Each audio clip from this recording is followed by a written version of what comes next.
En cierta ocasión, el filósofo hedonista Arístipo salió por la puerta de un palacio tras haber disfrutado de un jugoso banquete, cuando se encontró con su colega cínico Diógenes, enjuagando unas verduras silvestres en una fuente. Arístipo le dijo: «Si sirvieras a las cortes de los tiranos, no necesitarías comer de esa porquería». A lo que Diógenes le contestó: «Si comieras tú de esta porquería, no necesitarías servir a ningún tirano». Bienvenidos a un episodio más de Furgón Polímata. Os saluda Jade García al volante de este furgoneto.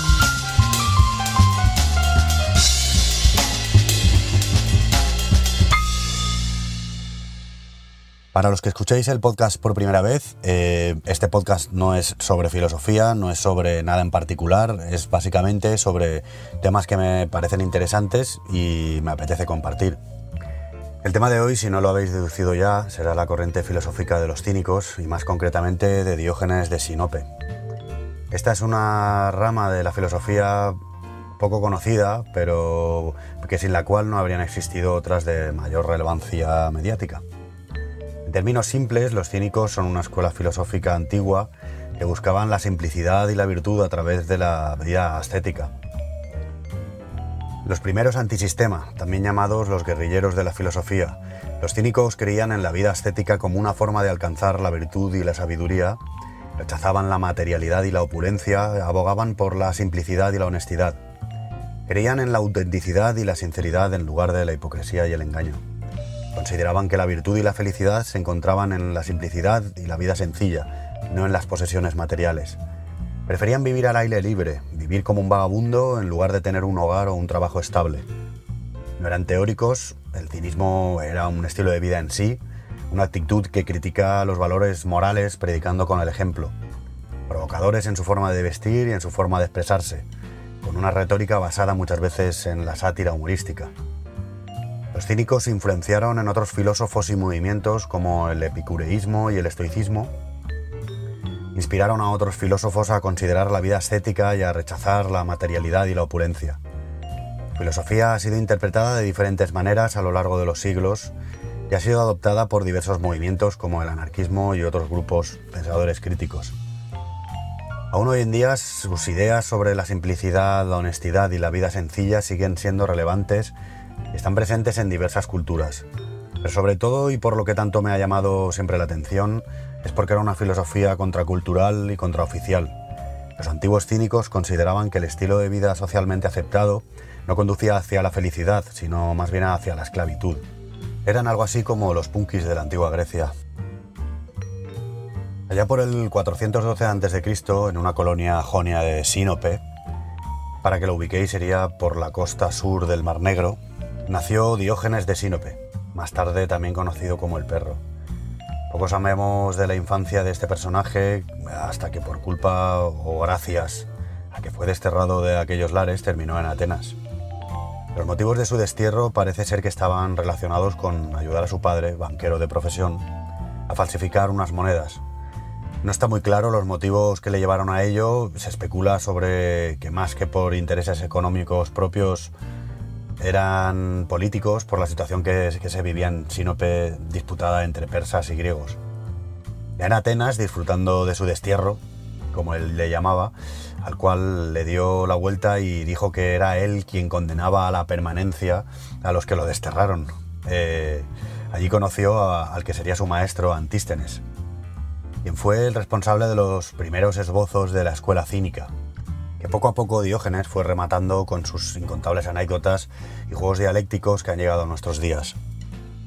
Poco podemos saber con certeza sobre nuestro amigo el Perro, puesto que no nos dejó nada escrito o quizá no nos ha llegado a nuestros días porque incomodaba a ciertas élites de poder y se perdió en el olvido como tantos otros conocimientos a lo largo de nuestra historia. Lo que sí sabemos es que era lo completamente opuesto al trastorno síndrome de Diógenes, acuñado erróneamente por un par de psiquiatras en los 70, ya que este síndrome está más relacionado con acumular cosas inservibles y basura, y Diógenes, como iremos viendo, era básicamente lo opuesto. De su maestro Antístenes, que fue alumno de Sócrates, se dice que lo rechazaba como alumno constantemente y que llegaba a pegarle palazos para que renunciara a aprender de él. Un día parece ser que mientras lo estaba apalizando, Diógenes le dijo: no hay un bastón lo bastante duro para que me aparte de ti mientras piense que tengas algo que decir. Y a partir de ahí entonces Antístenes lo aceptó como alumno. Diógenes vivía en una tinaja, caminaba descalzo y sus únicas pertenencias eran un manto con el que se cubría, un bastón, un zurrón y un cuenco que utilizaba para comer y beber. Se decía también que vivía en un tonel, pero creo que más bien fue una equivocación en traducciones, porque los toneles no, por lo que se vio más tarde, no existieron hasta siglos después, y vivía como en una tinaja tumbada en la que se metía dentro y dormía en ella.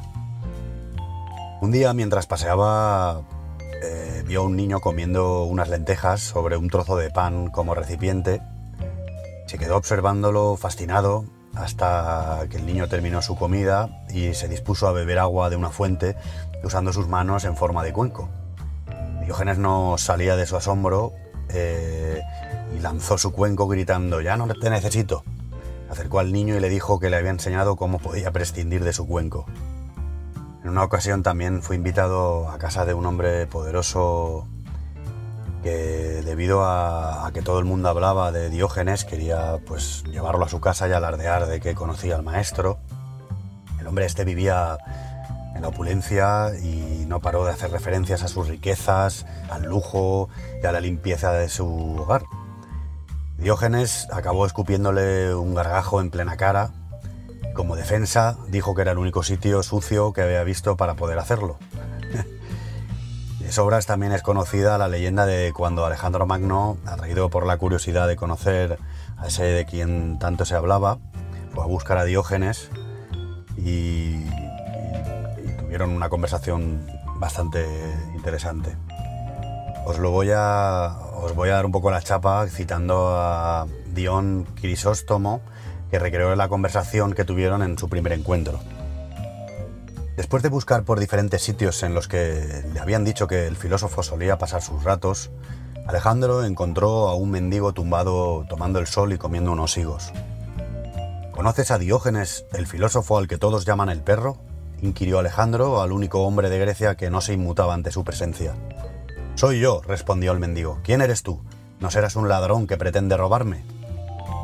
«¿Acaso tú tienes dinero o algo de valor?», preguntó Alejandro, mientras una leve sonrisa comenzaba a dibujársele en el regio rostro.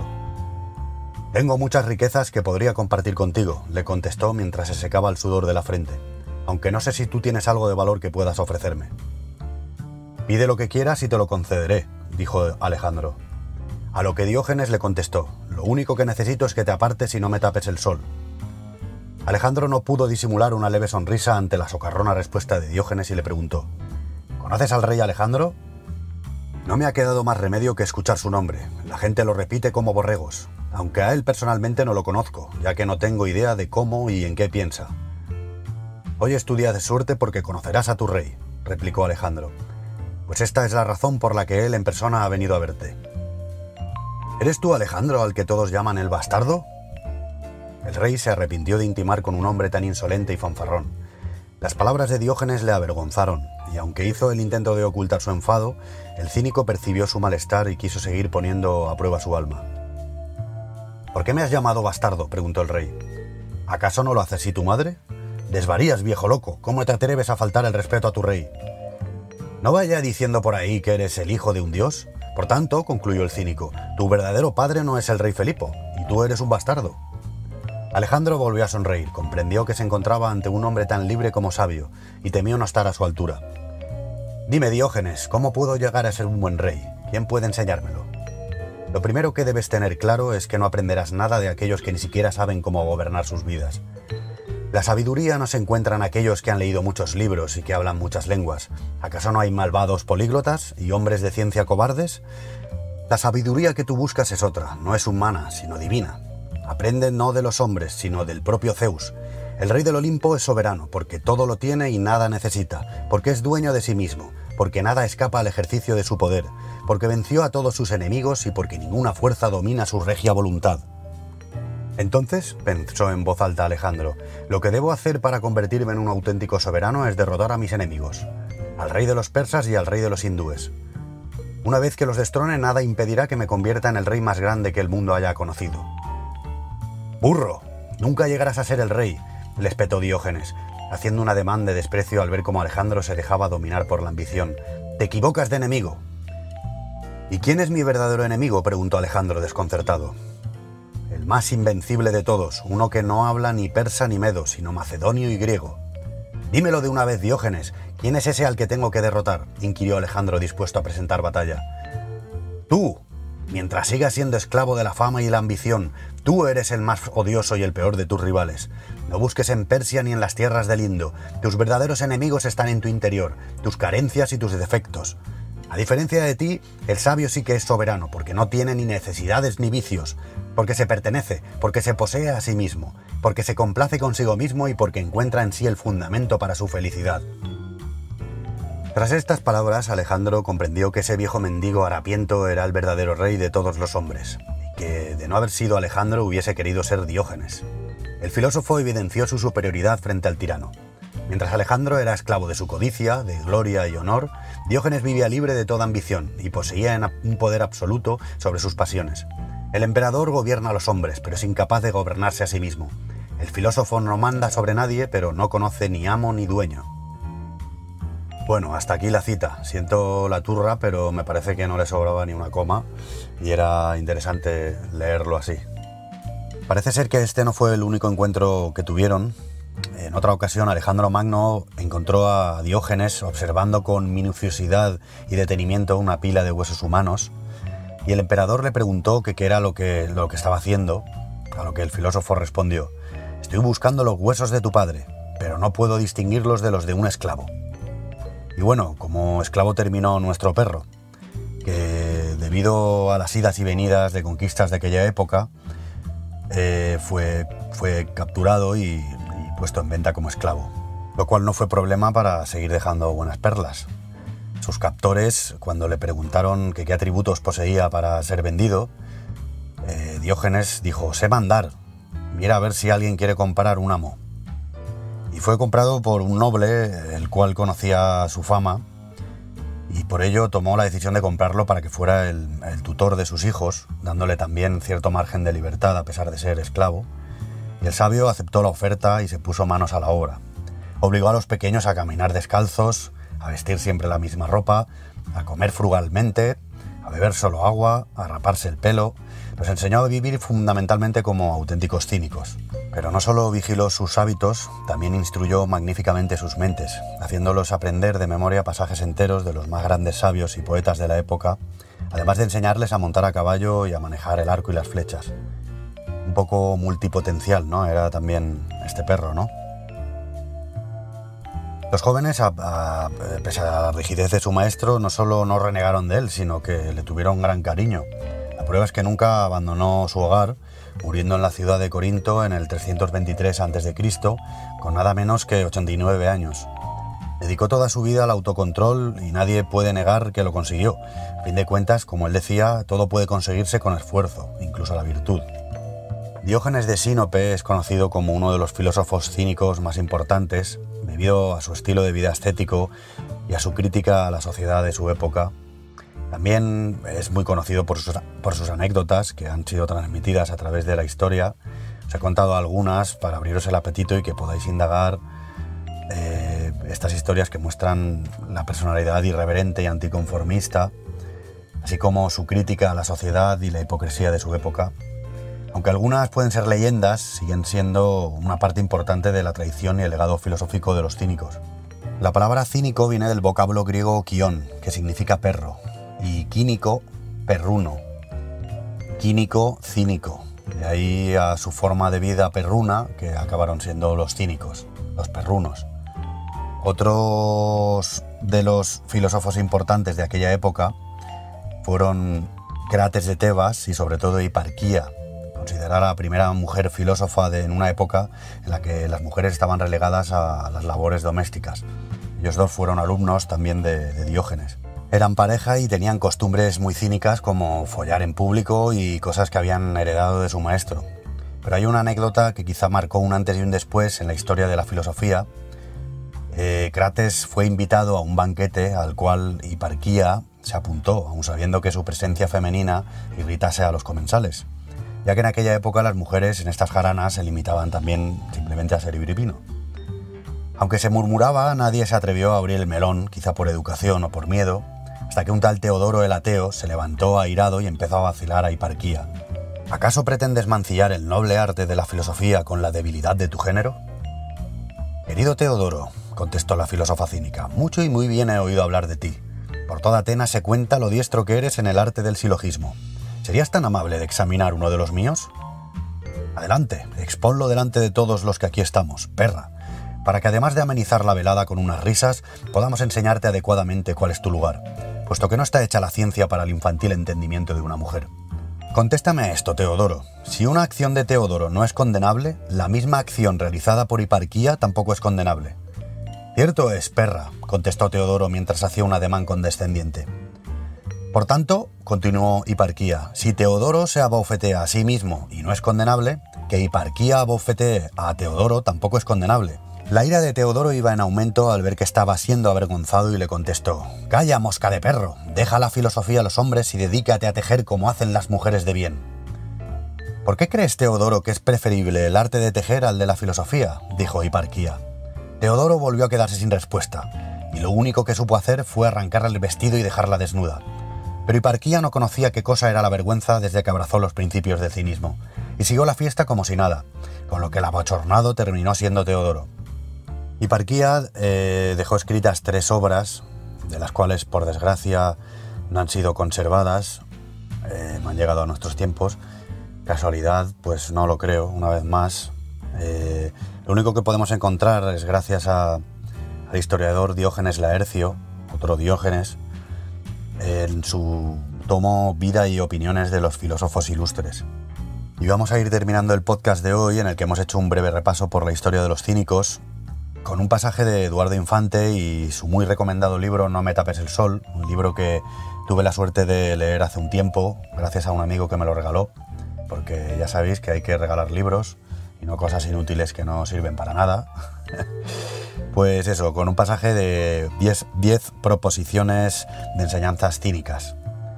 La número 1 dice: el ser humano debe ser virtuoso y vivir conforme a la naturaleza. Esta es sin duda la mejor forma de vida. La número 2: todo bien exterior carece de valor auténtico. Solo los bienes interiores, las virtudes, hacen al hombre feliz. La número 3: la felicidad está al alcance de cualquiera.